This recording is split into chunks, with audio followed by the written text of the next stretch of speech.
So hello guys, welcome back to Sanjeet biological world once again.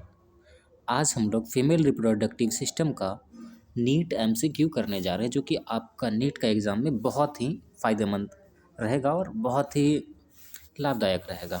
तो आप इस lecture को पूरा देखें और बढ़िया से समझें, जो कि आपको एग्ज़ाम में बहुत अच्छा काम देने वाला है। तो चलिए आज हम लोग देखने चलते हैं। तो हम लोग नेक्स्ट स्लाइड पे चलते हैं। एक सेकेंड, यहाँ पर तो अपने मुंह पर हम जो है कुछ कर दिए। तो चलिए चलते हैं नेक्स्ट। तो चलिए आपका पहला क्वेश्चन है। क्या क्वेश्चन है कि several hormones like HCG, HPL, oestrogen, progesterone are produced by, किसके द्वारा प्रोड्यूस्ड होता है? तो आप सीधा यहाँ पर जो है नॉर्मली अगर एस्ट्रोजन और प्रोजेस्टेरोन की बात होती तो हम ओवरी कह सकते थे। एक मिनट, थोड़ा गलत कर दिए। हाँ, अगर हमको एस्ट्रोजन और प्रोजेस्टेरोन की बात होती तो हम ओवरी कह सकते थे, लेकिन यहाँ एचसीजी और एचपीएल भी दे दिया गया। तो यहाँ फेलोपियन ट्यूब तो होगा नहीं, पिट्यूटरी होगा नहीं, तो क्या होगा? प्लासेंटा होगा इसका आंसर। क्या होगा इसका आंसर? नंबर 2 आपका ये आंसर हो जाएगा। ठीक, आया समझ में? तो चलिए हम लोग नेक्स्ट क्वेश्चन की तरफ बढ़ते हैं। एक सेकेंड, इसको थोड़ा इरेज कर दें।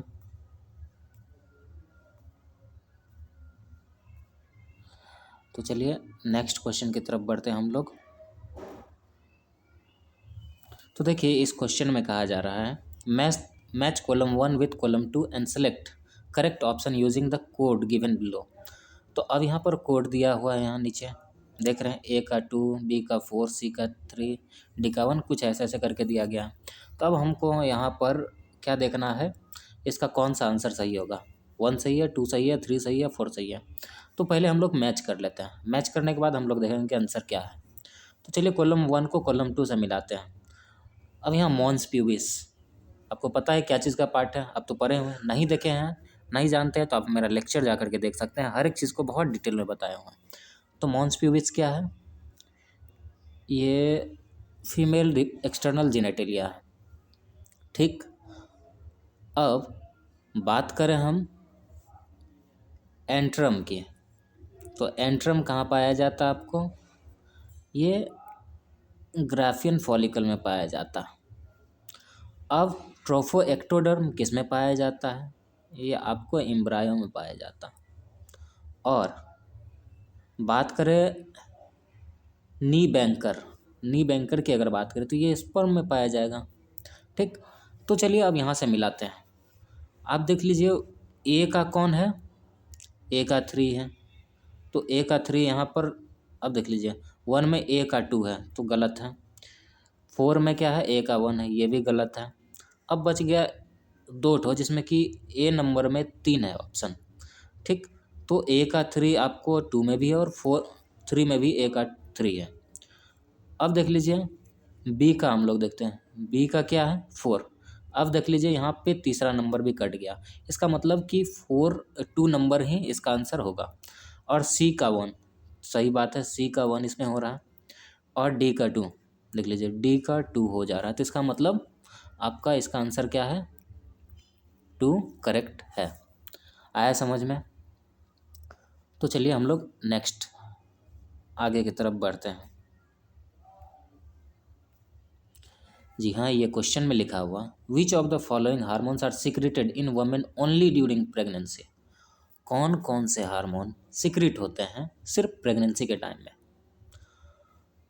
बताइए आप। एचसीजी है, लेकिन 3 हार्मोन्स के बारे में बताना है, याद रखिएगा। तो एस्ट्रोजन, ये क्या? एचसीजी है, एचपीएल है, प्रोजेस्टेरोन है। ठीक, तो अब यहाँ से ऑप्शन ढूंढिए। सी डी ई किस में है? तो पहला नंबर में ही आपका सी डी ई मिल गया, इसका मतलब इसका आंसर क्या होगा? 1 होगा, यानी आंसर 1 इज़ करेक्ट, यानी ऑप्शन 1 इज़ करेक्ट। आया समझ में? तो चलिए हम लोग नेक्स्ट क्वेश्चन की तरफ बढ़ते हैं। अब इस क्वेश्चन में कहा जा रहा है chorionic villi appears after implantation over. तो यानी कि कोरियोनिक विलाई किसके ऊपर निकलता है? ठीक, तो अब यहाँ पर दिया गया है uterine tissue, maternal blood, placenta. तो इसमें से कौन सा सही होगा ये आप बताइए।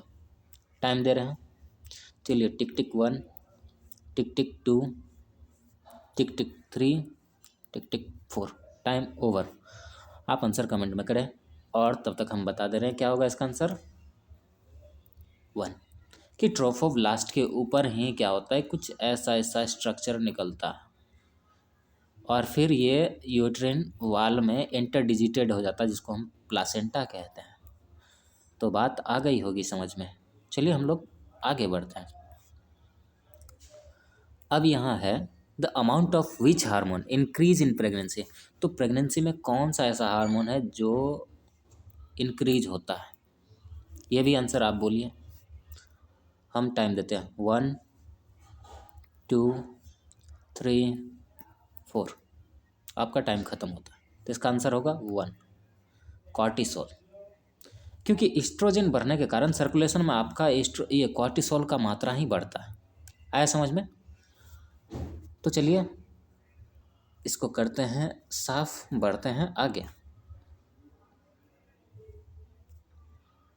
अच्छा, यहाँ पर हमको इसका पेन यूज करना होगा। भाई पेन दे दो। बिल्कुल पेन दे दिया है। तो चलिए इसका क्या कहा जा रहा है, आइडेंटिफाई द गिवन। 1 मिनट। हाँ बहुत बढ़िया, इसका तो लेवल बहुत बढ़िया बढ़ाया हुआ। ये लेते हैं। हाँ कहा जा रहा है कि आइडेंटिफाई करो। अरे बहुत बड़ा हो जा रहा है भाई, क्या करें, इसका लेवल कम करते हैं। कहा जा रहा है कि identify the human development stage shown below as well as the related right place of its occurrence in normal pregnant women and select the right option for together. यहाँ पर 2 होता। ठीक। तो अब यहाँ पर हम लोग को क्या देखना है, डेवलपमेंटल स्टेज देखना है और उसके अनुसार से सही जगह कहाँ पर ये पाया जाता है वो भी देखना है। तो इसके बारे में अब यहाँ पर आपको ये बता दें, ये क्या है, ट्रोफोब्लास्ट है। ट्रोफोब्लास्ट है। और बात करें इसकी तो ये इनर सेल मास है। ठीक। और इसमें आपको जो है स्टेम सेल पाया जाता है, जो आपके हर एक ऑर्गन और टिश्यू को डेवलप करवाता। तो चलिए इतना, लेकिन हमको ये जानना नहीं है अभी। अभी हमको ये जानना है कि ये कौन सा स्टेज है। तो ये क्या है आप बताइए। ये इसका आंसर 1 होगा, 2 होगा, 3 होगा या 4 होगा। आपको टाइम देते हैं, टिक टिक 1, टिक टिक 2, टिक टिक 3, टिक टिक 4। आपका टाइम होता है ख़त्म। तो बताइए आंसर क्या है। तो जो आदमी आंसर ब्लास्टोसिस्ट बताए हैं उसका आंसर एकदम करेक्ट है और ये यूट्रिन वाल में पाया जाता है। ठीक। तो चलिए हम लोग बढ़ते हैं आगे।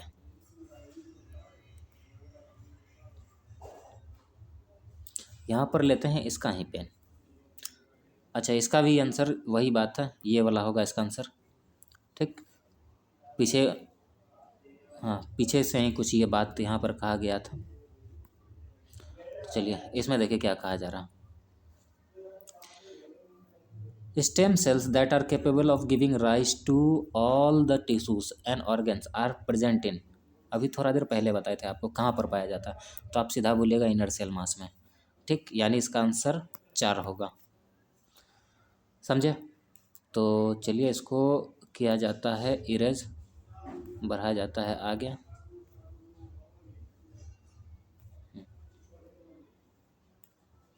कहा जा रहा है कि विच of the following group of hormones produced in women only during pregnancy. तो यहाँ पर HCG HPL रिलैक्सेन। बताइए यहाँ पर रिलैक्सेन नहीं होना चाहिए। फिर अगर ये 2 होता तो हम सही मार सकते थे। यहाँ एस्ट्रोजन प्रोजेस्ट्रॉन HCG। अब बताइए क्या कह सकते हैं। यहाँ कॉर्टिसोल प्रोलैक्टिन थायरोक्सिन नहीं कह सकते कुछ। अब इसमें क्या है, प्रोलैक्टिन प्रोजेस्ट्रॉन और HCG। बताइए क्या होगा। आपके पास टाइम है, टिक टिक 1, टिक टिक 2, टिक टिक 3, टिक टिक 4। तो आपका टाइम होता है समाप्त और इसमें से जो भी आंसर दिया होगा नंबर 2 उसका आंसर होगा करेक्ट, और उसको मिलती है ये स्टार, ये स्टार। चलो बढ़ते हैं आगे। अच्छा, कहा जा रहा है कि क्लीवेज क्या है। ये बहुत आसान सा बात है भाई, आप लेक्चर नहीं देखे हैं मेरा तो अभी तुरंत जा कर के देखिए, सब चीज़ बताया हुआ है। तो इसमें क्या है, डिसोल्यूशंस ऑफ द जोना पेलुसिडा। तो कहा जा रहा है कि जोना पेलुसिडा का खत्म होना। Specialise mitotic divisions in late foetus, ये यानी कि स्पेशलाइज एक माइटोटिक डिवीजन होता है जिसमें कि सेल का नंबर जो होता है, क्रोमोजोम का नंबर जो होता है चेंज नहीं होता। तीसरा ऑप्शन कहता है आपको स्पेशलाइज मियोटिक डिवीजन, यानी कि इसमें क्या होता है कि मियोटिक डिवीजन होता है लेट फीटस में, जिसमें कि क्या होता है क्रोमोजोम का नंबर चेंजेस होता है। और स्पेशलाइज माइटोटिक डिवीजन है इन जाइगोट। अब क्या कहता है कि जाइगोट में एक स्पेशलाइज माइटोटिक डिवीजन होता है इन अर्ली एम्ब्रायो। तो अब बताइए क्या होगा। तो इसका आंसर होना चाहिए, बताइए क्या, टिक टिक 1, टिक टिक 2, टिक टिक 3, टिक टिक 4। इसका आंसर होना चाहिए 4। आया समझ में। तो चलिए हम लोग आगे बढ़ते हैं, देखते हैं और क्या है। बिल्कुल बहुत आसान सा सवाल, इसमें मिलते हैं आपको 7 करोड़। तो बताइए कौन सा आंसर से होगा सही। कहा जा रहा है कि morula is solid ball of cells, सही बात है, सॉलिड बॉल ऑफ सेल्स है during early embryonic development stage and consist of.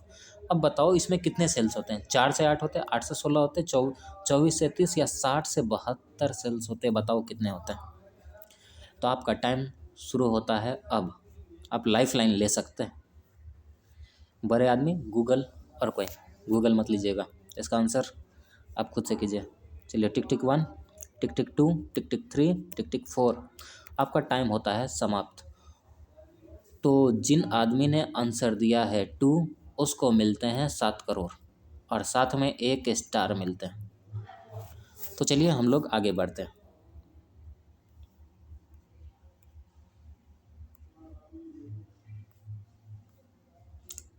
चलिए आगे अब कुछ नहीं है, बस आपके लिए धन्यवाद इतना देर लेक्चर में बने रहने के लिए। थैंक यू, मिलते हैं नेक्स्ट लेक्चर में। आपका कीमती समय देने के लिए बहुत बहुत धन्यवाद, तहे दिल से धन्यवाद।